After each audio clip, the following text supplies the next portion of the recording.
So, dito sa Grand Starex na to, ang mga lining nito, pwede pa naman natin to ibalik.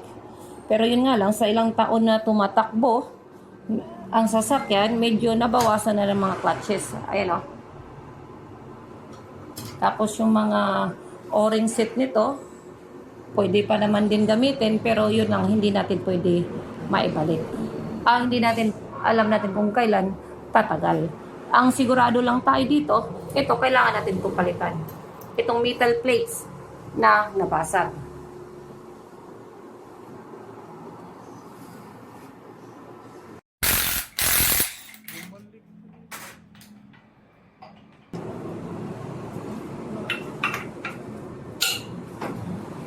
Push mo na lang.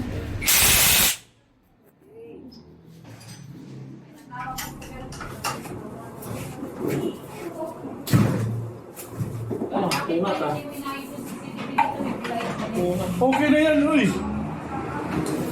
Saksakan na lang po natin yung sa pang ano.